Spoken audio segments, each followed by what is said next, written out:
I've never much cared for religion. I mean, it's interesting and all, the old parables and philosophic insights from people 2 millenniums removed from the present. I particularly enjoy the books of the Apocrypha and the Bible's magnum opus of revelation, if for nothing else than interesting stories. Even some of the tenets, like an emphasis on strong family bonds and moral stature, I can resonate with. But in terms of a giant, omnipresent entity that created everything yet loves us unconditionally, watching our every move from unseen planes, yeah, I don't know about that. I still don't ascribe to a singular religious doctrine, but knowing what I know now, well, let's just say the title of atheist would be a little disingenuous. Staking my flag in that camp would contradict all my principles of the scientific method and first-hand observation. Try as I may, I cannot in good faith deny or refute what I myself witnessed. Calling whatever we discovered God may prove a bit remedial or inaccurate, but there is no denying it. We found something. Science has at times become this sort of monolithic and infallible institution, one that suffers from the ostracization of fringe concepts that fail to breach the egotistic blockade. It is all too often wielded as a trump card to negate all that doesn't assimilate to the prevailing narrative. Too often outlandish claims are torn asunder because no metrics exist to properly digest them. For all the good it has brought, science is still not and will never be an absolute. Nothing is. Absence of proof is not proof of absence. And what happened out there, in that lab deep below the frozen streets of Stockholm, now stands as a testament in my life to all the ventures humanity has yet to embark upon. It serves as an anchor, and if ever I find myself drifting away into the blissful seas of cognitive dissonance, it is there to remind me how small and naive I truly am. I graduated from UCLA with a bachelor's in physics, and an incredible opportunity landed in my lap. One of my professors had put in a good word for me, and I was contacted by a lab out of Stockholm and offered an internship. They were apparently impressed with my thesis, which delved into the topic of string theory and mathematic application to universal process. I, of course, accepted the offer without a moment's hesitation. From there, I uprooted my Californian lifestyle to move halfway around the world to the frigid north of Sweden. I was not prepared for the cold. Most of my summers were spent in a bikini, frolicking on the sandy beaches of Santa Monica and lounging in the sun. Sweden might as well have been another planet. Temperatures would plummet to a bone-chilling -30 in the winter. Luckily for me, though, I had a marvelous host family who helped me acclimate myself and integrate into Valhalla. I was brought onto the team and slowly began the arduous process of melding into the group. They were all incredibly kind and welcoming, but still the feeling of being woefully outclassed by my colleagues was thick as tar pitch. The project consisted of over 50 men and women, all of them among the best the world had to offer. They hailed from Germany, Japan, Poland, Hong Kong, South Korea, and many other sovereign states. It was a melting pot of some of the greatest minds the world had to offer. Seeing them in their element and marveling at the way their minds hurdled asinine topics to delve straight to the cortex of reality was altogether incredible and more than a little intimidating.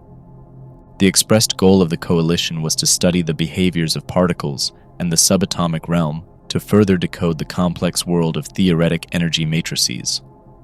By extension, the group also allotted resources to develop tools for observing and decoding quantum entanglement hypothesis and the aforementioned string theory.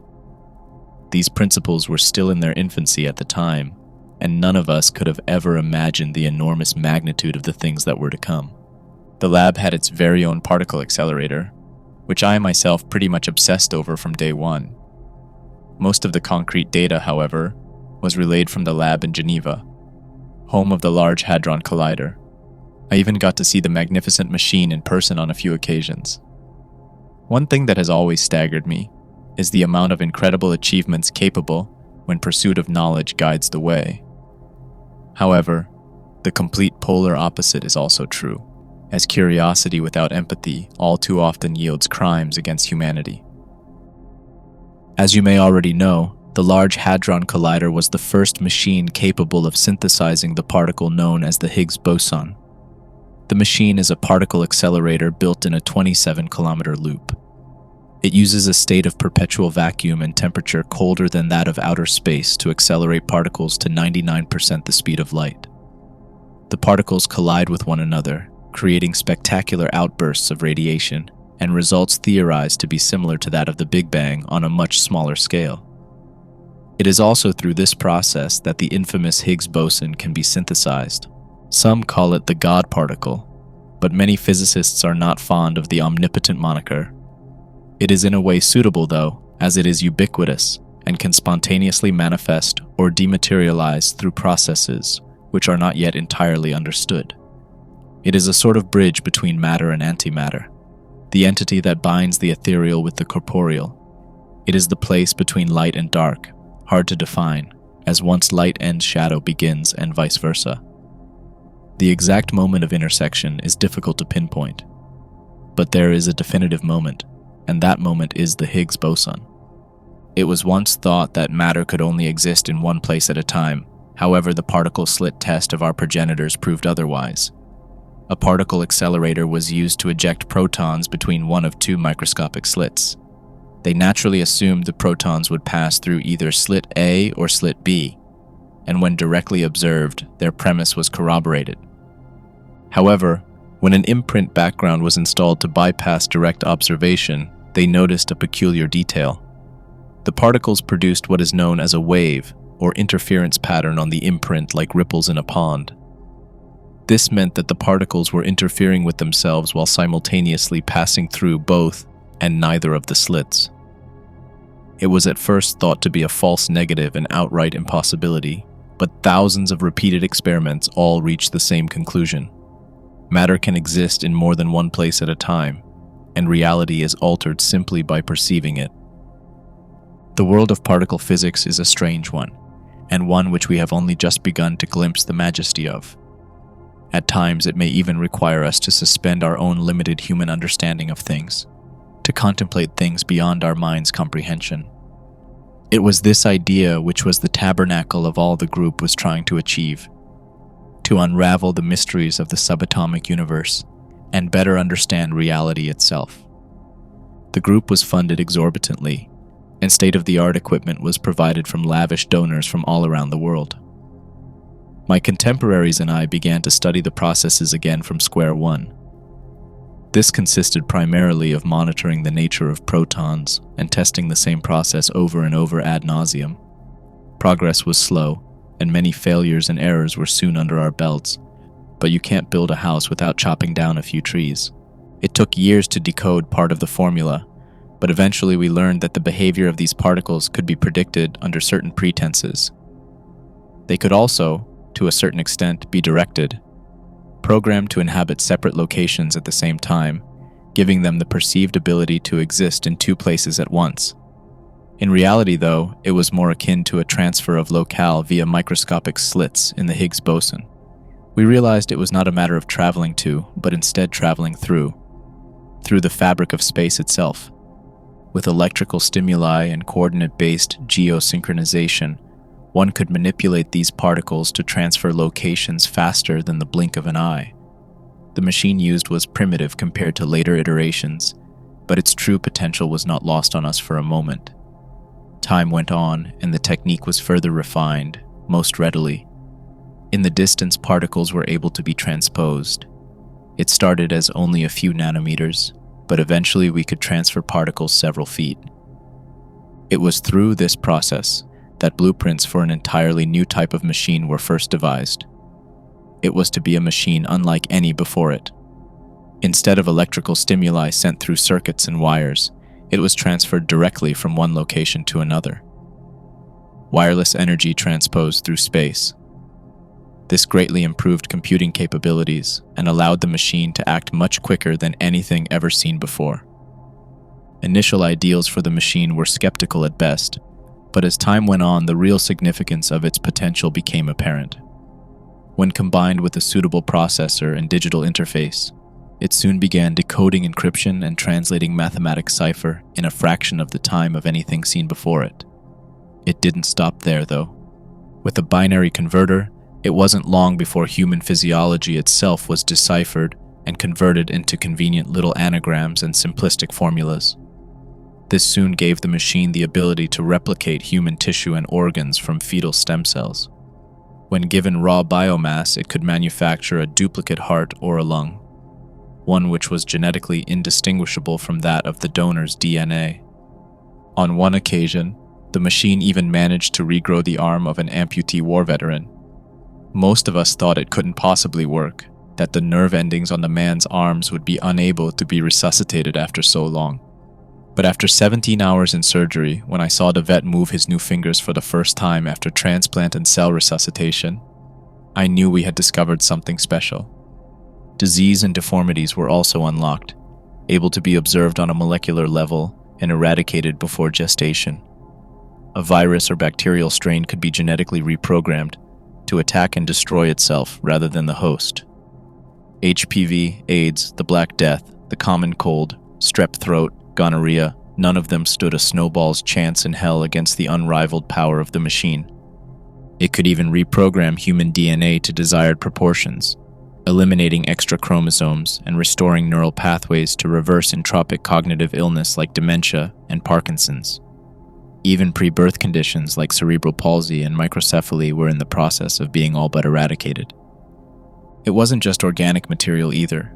The machine could take a block of carbon and alter its isotopes to create carbon-14 and elicit radioactivity. This proved interesting for further power possibilities as the machine demonstrated potential of creating its own fuel source. But there was another more pertinent discovery. By rearranging the number of protons in the atomic nucleus, the given element's atomic weight was altered, thereby turning it into another element altogether. The machine held the power to change the very building blocks of the universe itself. It could turn copper into gold, bromine into iodine. I think it was then that we first realized the scope of what it was that we had created. The applications for the machine seemed endless. It could write books, clone living organisms, and alter the very elements beneath our feet. It was the philosopher's stone, the Holy Grail, and the all-seeing eye in one convenient little package. The Deus Ex Machina. The world's very first quantum computer was born. One important distinction I would like to make, despite prevailing rumors, the quantum computer was not in fact an AI. It had computing power which trumped almost everything else on Earth 1,000 times over, and the ability to perform almost any task given to it, provided the necessary accommodations were implemented. For this reason, it was not allowed to make decisions for itself. Many of my colleagues were justifiably nervous at the prospect of an artificial intelligence somehow gaining sentience and going rampant with the power of quantum manipulation. We really had no idea where our experimentation would lead us, and so the decision was made early on to prevent it from thinking on its own and going all Skynet on us. The computer was a beast of burden, happily doing any task given to it, but it was us that held the reins. That was when the bureaucratic troubles first began. A lot of donors for the project, and even a few of my fellow team members, had their own ideas on how to best utilize the machine. Every nation involved wanted it for themselves and had their own vision on how best to implement its capabilities. Several members of the coalition ended up leaving the project or being outright dismissed, promising to return with a battalion of lawyers at their back. One man was even caught attempting to smuggle data from the lab and detained to await prosecution. The reigning project overseer was also relieved of duty. In his place, Dr. Henrik Lundgren assumed the role of Director of Operations. Dr. Lundgren is a dear friend and a brilliant mind. That's what makes his fate lie so heavily on my heart.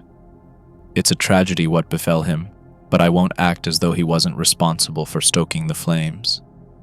Lundgren managed to settle the group down and unite a divided faction of scientists who all held their own agendas. He made the executive decision to keep the computer in the hands of the international team and continue to study it for optimum replication and continued data analysis. All those who didn't abide were dismissed or removed physically as the need arose. Lundgren had toiled for years on development of the machine's virtual capabilities and decided it best to invest more heavily into it. It took months of development, but soon a fully functional Sims-esque program was up and running. It was incredible. The simulation was modeled to be an exact carbon copy of our own world and held all the coordinating pieces within it. All the people, animals, and nations. Augmented control apparatuses were then developed to allow us the ability to view the computer's creation firsthand. The simulation it created was so visceral that none could even perceive that they were in a simulation at all.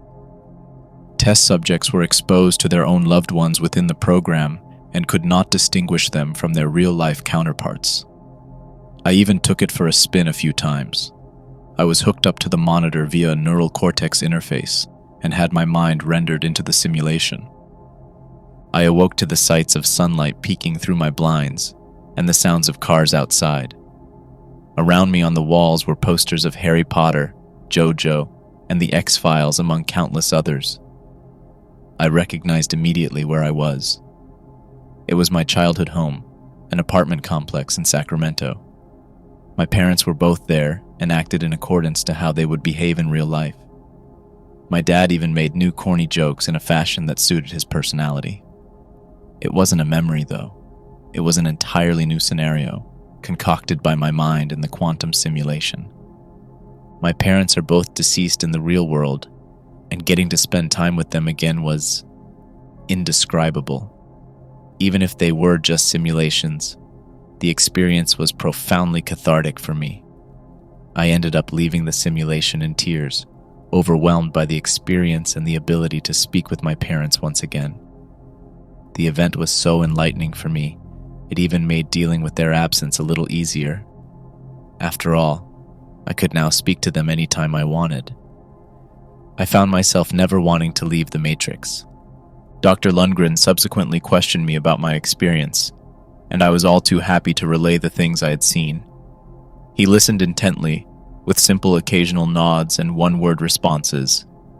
His gray face wore a smile and cheeks dimpled in delight, but his eyes were far from the present and worried. We held a meeting with all staff members some time after. Lundgren stood and paced in front of the group, silent and lost in thought. When he did finally speak, he held our undivided attention. He walked through all that our little group had managed to accomplish, and all the things we had learned on our journey, all the miracles unraveled and translated into digital coding, and all the advancements made. It was not a triumphant voice, however. It was somber, as if none of it truly mattered. He then first proposed his theory. Here we were, with an entire simulated universe at the tips of our fingers, a digital reality created and maintained by a machine we had built, a simulation which was so authentic that none could tell it apart from reality itself.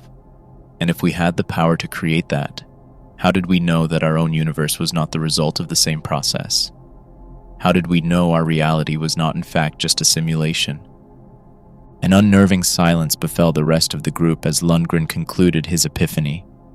All in attendance seemed to silently contemplate the idea, with a noticeably nervous aura now lingering. There wasn't much said after that, but there didn't need to be. We had an entirely new goal. Upon returning for work the following day, I immediately noticed that several of our colleagues had abandoned the project without so much as a goodbye. Only 7 of us remained, among which was the prestigious Henrik Lundgren. He was changed, though. His upbeat optimism and inquisitive attitude reverted to an impatient, gibbering wreck of a man.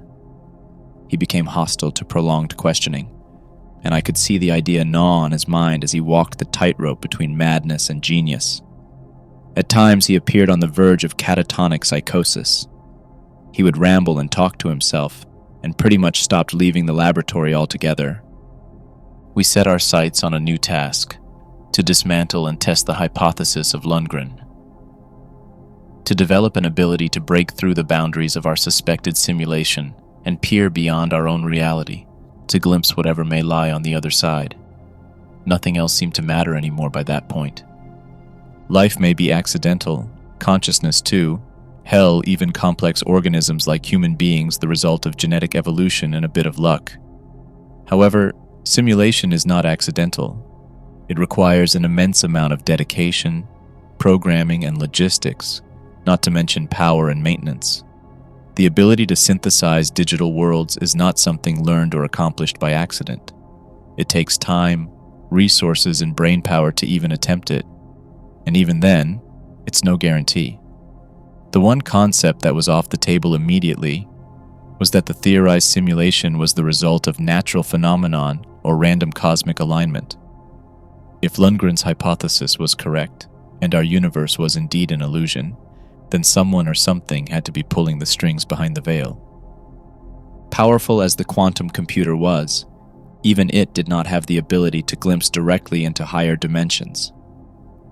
As stated before, it took commands only from us, and could only perform tasks which we could coherently articulate to it. We realized rather early that directly viewing outside the boundaries of the universe was likely not possible. The only option was to send a message. Through remedial experimentation and dozens of ponderous sleepless nights, we finally had a breakthrough. Our reality is based on laws. Laws of motion, laws of attraction, laws of physics. These laws cannot be broken accidentally, but with quantum technology, they can be manipulated. Many believe that intelligent extraterrestrials were first alerted to humanity when the atomic bombs fell on Hiroshima and Nagasaki. Ours was essentially the same idea, demonstrating that we had the capability to toil with the quantum world in hopes of eliciting a response from a higher being. If we could break or bend one of these laws of reality, then perhaps the supposed orchestrator would be compelled to respond. One of the earlier discoveries we had made was that of the concept of reverse time. Time is a measurement of something that occurs, and without anything to observe, time is meaningless. The concept only makes sense when in the presence of matter. The two concepts of space and time are coterminous, like light and dark or hot and cold. One does not exist without the other. Where there is space, there is time, and where there is time, there must be space. The opposite of matter is not nothing, but antimatter. A true nothingness or void of anything substantial does not exist. It cannot exist based upon the nature of existence itself.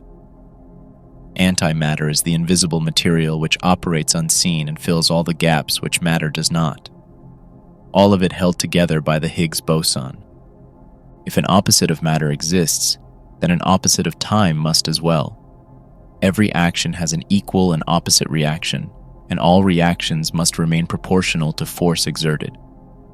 By utilizing the quantum computer, we had the ability to send protons back in time, sort of. We could make them exist where they once had not before they existed there, by using dark energy matrices and particle superpositioning to make them exist in two places at once. The discovery had actually been made sometime earlier, but never officially tested. It was restricted and marked as unbroachable, as many of our patrons were rightfully concerned by the prospect of unintentionally altering the past. Doing so could create a butterfly effect and wreak havoc upon the present. We were told vehemently that the reverse time experimentation was forbidden, but now we had a legitimate reason to take interest. It took some convincing on our end, but eventually we were successful when we promised to unveil the greatest discovery yet. The parameters were set within the computer, and the lab was prepped for the operation.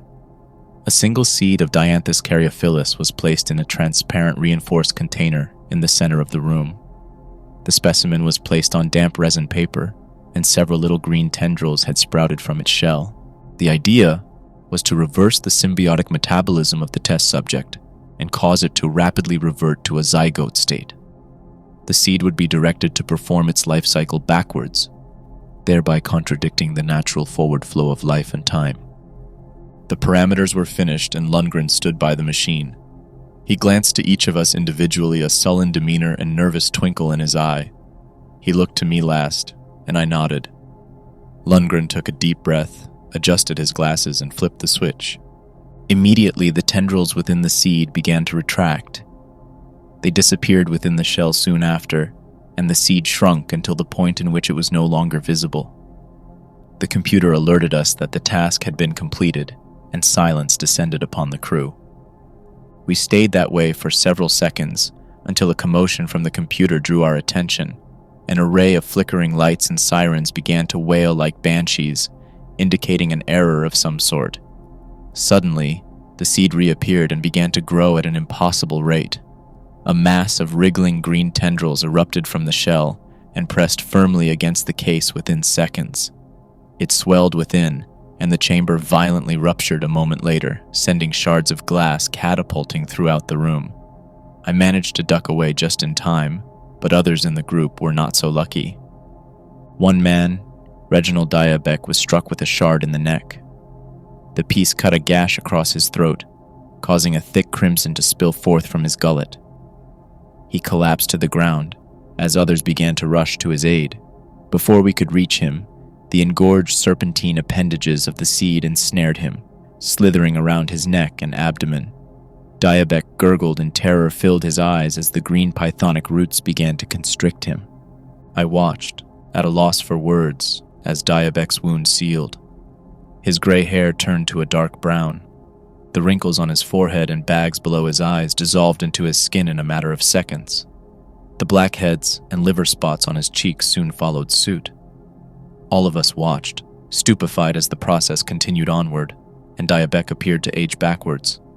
Diabeck had to have been nearly 60 years old, but in a matter of moments, he appeared as though he was a young man in his early 30s. He then went young adult, then juvenile, then teenager. Diabeck screamed in terror as his voice cracked from a gruff, raspy tone to a high-pitched, prepubescent shriek. His body shrunk in his clothes, and his extremities retracted within his coat.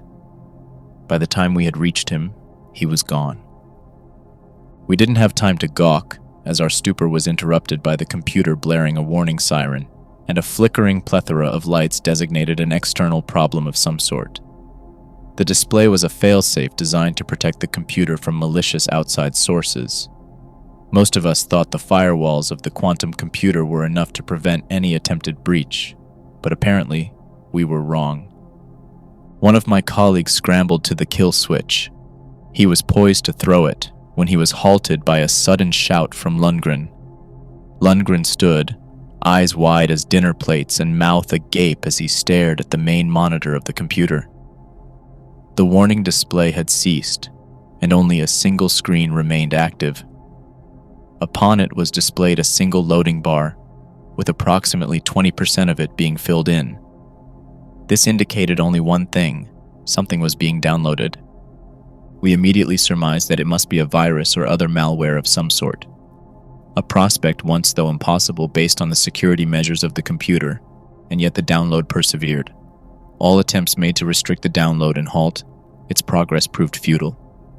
We exchanged nervous glances with one another, torn on whether to pull the plug and save our creation from hostile insurgents, or allow it to continue to whatever ends. The call was eventually made by the investors outside the room, who had since been notified of the development. They demanded power be cut and the machine be saved. The computer represented a colossal investment, and the cost to repair or replace it, if any damage were to ensue, was not something taken lightly. Begrudgingly, Lundgren followed orders and commanded shutdown protocol. It was done straight away, but the machine did not power down. It continued impossibly and without a direct power source sustaining it.